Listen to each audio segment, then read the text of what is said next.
Good morning, everyone. Well, it's the time of the year when most of our thoughts are turned to filling in our income tax returns. And over the last couple of weeks, as you know, I've been talking about superannuation and, in my view, the wrong way the government is approaching this matter. But I'd like to suggest something else as far as superannuation and taxation is concerned. And what I'm referring to, of course, is people changing jobs or withdrawing from old superannuation schemes. You know, I've been saying this for about 15 years. I've been in touch with the taxation department over that period of time, yet they seem to ignore the very point that I'm making. And the point is this: if you belong to a superannuation scheme and you change jobs and you do not receive any employer contributions and you do not receive any interest on your money, you are not obliged, let me repeat that, you are not obliged to include any amount that you receive back in your income tax return, for the simple reason that you're only receiving back your own contributions. Now, I'm very, very concerned at the lack of integrity displayed by the taxation department. I repeat, I've been saying to them for years, why can't you put a note of explanation in the instruction sheets saying to people that if this is the particular circumstance, they're not obliged to pay tax. But they still won't do it. Now, in my view, that is taxation by stealth, so don't forget what I've said. And sure, I'm the first to agree that there aren't many people who belong to those old type schemes, but if you're one of them, don't fill in any amount because, as I said before, you have no tax payment to make whatsoever. I'll see you next Monday.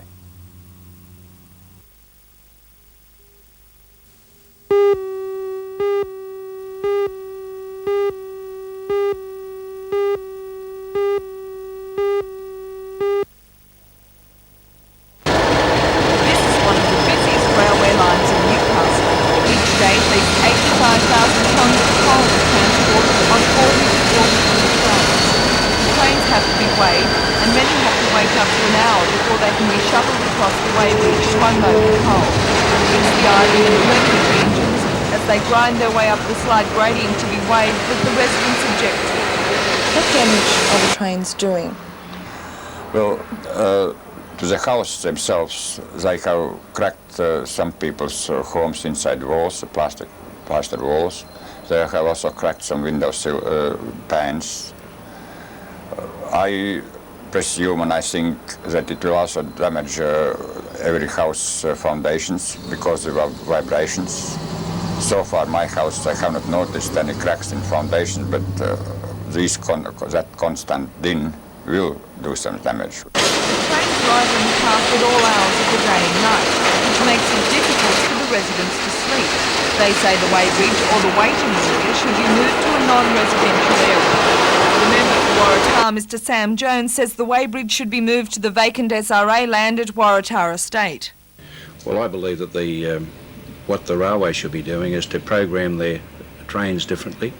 They should be holding their traffic outside of the western side of Maud Street, Waratah, and that way then the people in the residential areas are not going to be involved in having the problems that they're having at the present moment with the noise pollution. SRA in Sydney says it has noted the residents' complaints and is investigating the situation.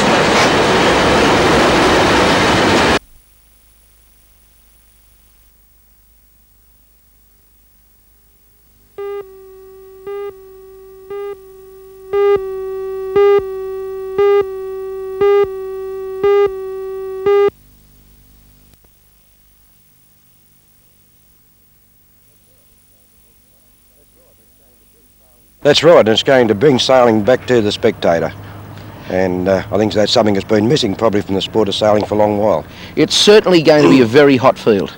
A hot field, yeah. We'll have entries coming from all around Australia. 24 boat entries will come for the event, and it'll represent every club champion, every state champion, and even the Australian champion will be competing. The Commonwealth Bank are sponsoring it, and of course that makes it possible. That's right, like an event like this to bring so many hotshot competitors to Belmont costs money, and we're with the strength, and the Commonwealth Bank will help us. Kevin, what about the local boats? How will they compete with this hot field? Well, Belmont Club, as we now have the best boats in Australia. Like, we have some very hotshot boats in Australia. We are the scratch boat in the state, and our entries will compare very favourably with the interstate as well as the Australian champions. Kevin, a marvellous Belmont Bay behind us here now. I know it's highly rated from competitors all over the world. Right, like every competitor we've had here in the past from overseas, so there's nothing to compare with Belmont Bay.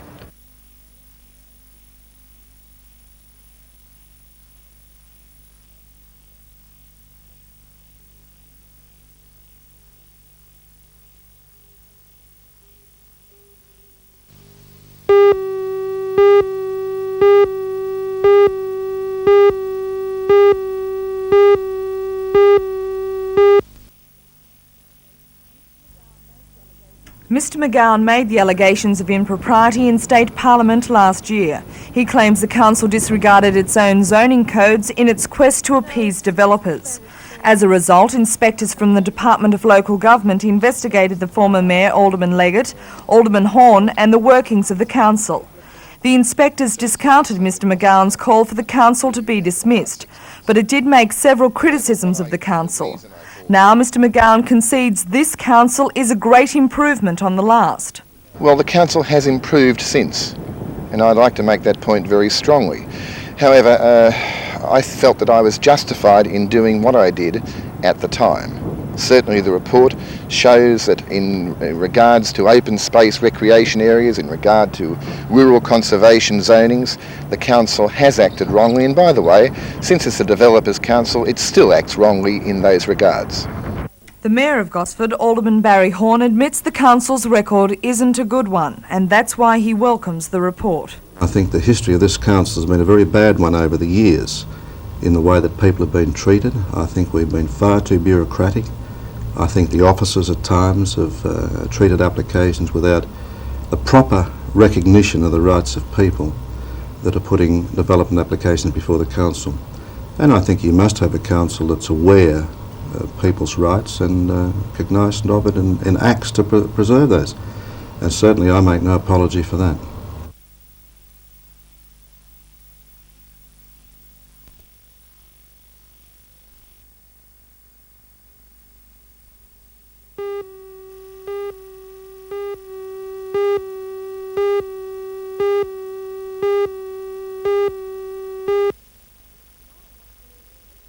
Tomorrow night's meeting has been called at the request of several aldermen who are concerned over the latest allegations stemming from this item put forward as a confidential motion on Tuesday night by Alderman Geddes.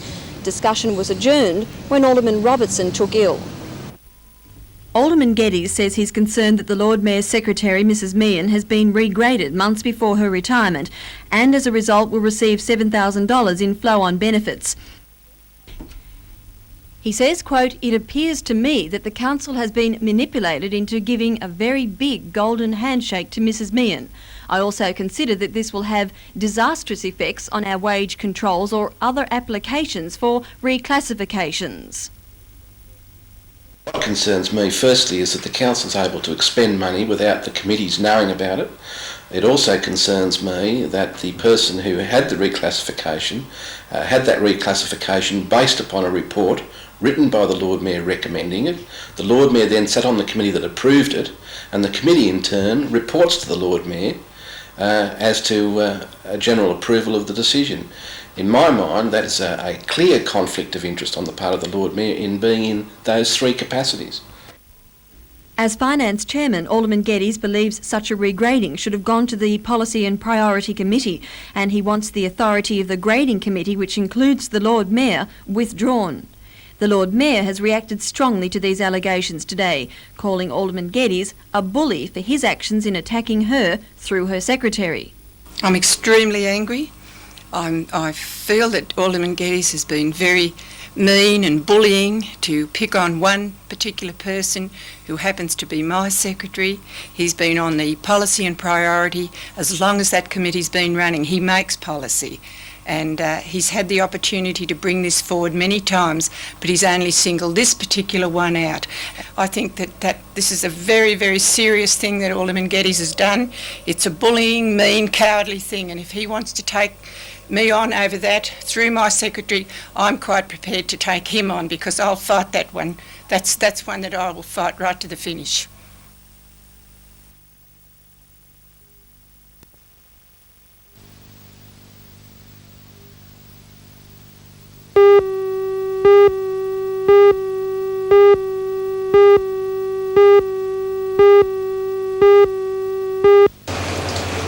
Professor Botcher gave evidence in the Chamberlain's defence at the murder trial in a bid to refute evidence given by the Crown's forensic biologist, Mrs. Joy Cool.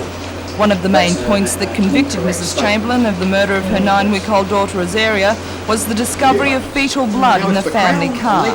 But Professor Botcher says his trip to West Germany has backed up his testimony that the test to prove the presence of fetal blood in the car was extremely suspect.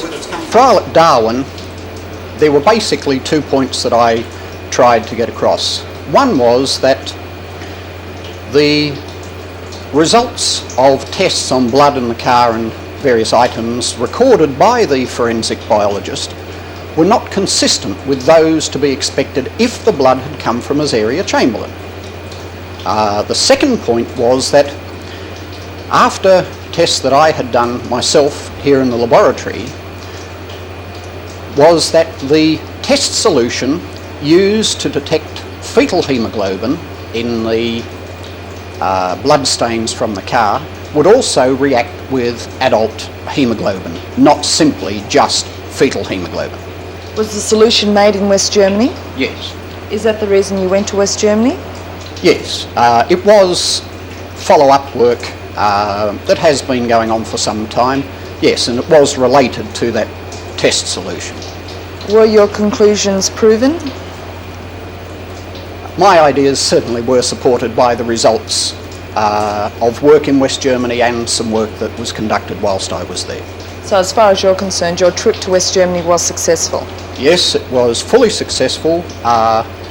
We obtained the information that I anticipated we would obtain before we went, and as well we obtained additional information which is certainly of significance in this case.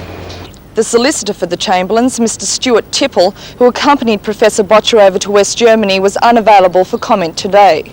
But now it seems Mr. Tipple's task is to find an opportune moment and a legal avenue to present this new evidence.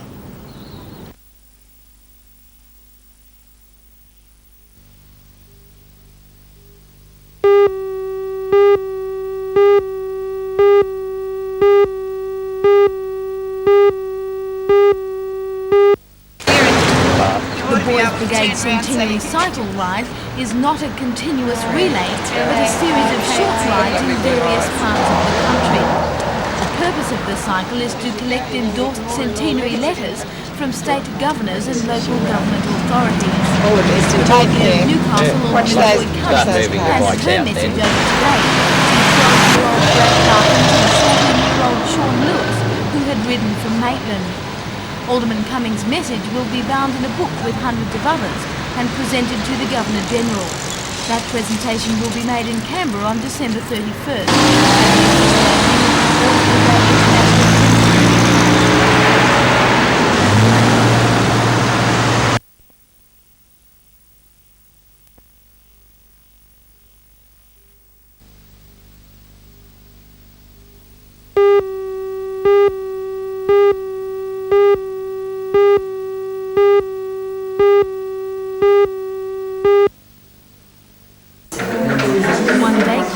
Titled Expanding Horizons with Maths and Science, the organisation of the region's and C at the same time. Its aim is Control C kills the game together. available to high school graduates with a maths and science background. The areas touched on were many and varied, ranging from technology to computing. There was even a workshop dealing with mathematics and the soap bubble. Organisers were pleased with the response to today's seminar, but say such meetings should be held regularly as long as female participation in high school maths and science remains low. On the other side of the university campus today, hundreds of people took advantage of the opportunity to pick up some bargains at the book fair. The fair, to be run until next Saturday, was organised by the Friends of the University to raise funds for much needed on-campus student accommodation.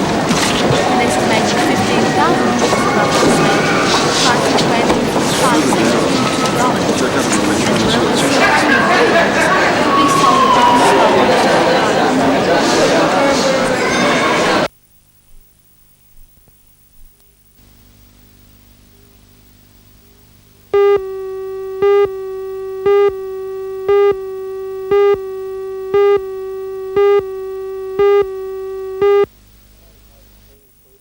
Tony Caven's been included in the side. Obviously you've got a lot of faith in the youngster, and obviously you hope he's going to go on and show the form tomorrow that he's been showing in the Youth League. Yes, John, I'm quite confident about Tony Caven. He's one of a number of young players that have been used by Newcastle United, and none of the young players have ever let us down. Of course you've got West Adelaide tomorrow away after a great win last weekend against the leaders Preston. Can you continue on the good form? I think so. West Adelaide's never been a real hard team for us, and Alan Vest, who is the former manager at Newcastle here, now at West Adelaide, is going to make it easy to motivate the players, because our players will be wanting to prove to Alan Vest that they are a good team and are capable of winning the league.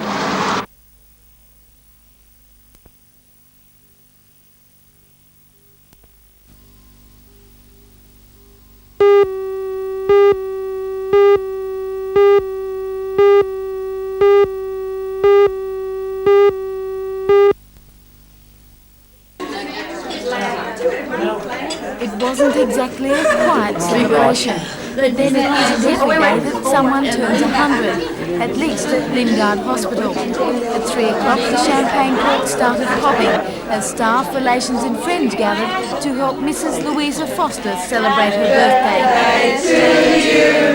Happy birthday to you, happy birthday dear Frosty. Mrs. Foster was born and raised on her family's sheep station at Barawa in the state's central west. She came to Newcastle as a young woman in search of work, and it was here that she met her husband. He came from South Australia to work as an engine driver on the then newly opened Newcastle Steelworks. Mrs. Foster admits to only 2 vices in her old age: the occasional bet on the horses and a puff on a cigarette.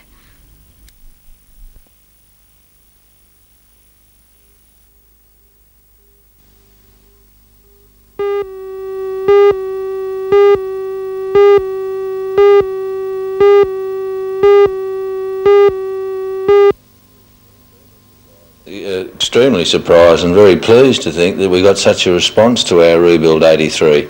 Now, do you think they're just lookers though, or do you really believe there's some money to be spent in building? I really believe that the people who have been coming through today were genuine building inquiries, mainly in the home renovation field, but hopefully we can look forward to some of these people spending money to give an impetus to the building industry, which is currently fairly slack. And renovations would help?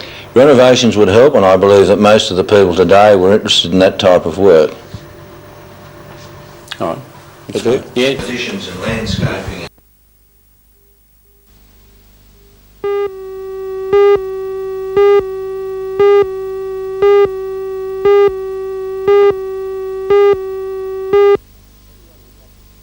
Everyone who catches the private buses, school children, people going to work, ladies going shopping, there'll be over 20,000 people. As many as that? Yes, there'll be no private buses at all running Monday or Tuesday of this week. Are you worried that some of those people who normally use private buses simply won't be aware of the dispute?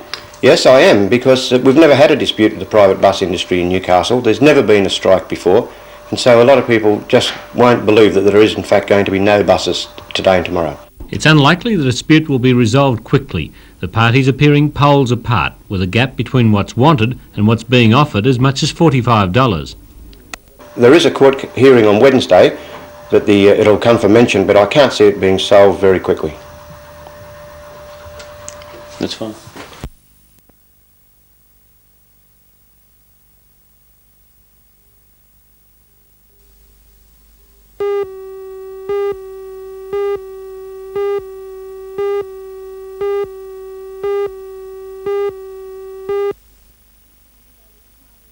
Hunter Valley primary and infant teachers are launching their pre-budget campaign by sending specially selected teaching aids to the Premier, Mr Rann, the Treasurer, Mr Booth, and the Education Minister, Mr Mulock.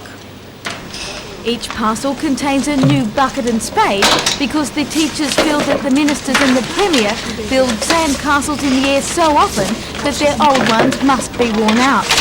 In addition, there's a piece of Lego and a watch to encourage a more constructive and timely approach to the education of children, and an egg timer representing the amount of time they have devoted to the problems of public schools. The parcels are a humorous way of launching what is really a very serious campaign, but it's one that local teachers are hoping will make a lasting impression on the government. We're trying to do everything we can. We're not just sending little gifts, we're doing everything we possibly can before this budget comes down. We want to show how very important it is. Every year it's delayed, that's children who are missing out. This has come at a time when release from face-to-face teaching could be introduced, and it hasn't been, and we see that this is what should happen instead of those jobs going.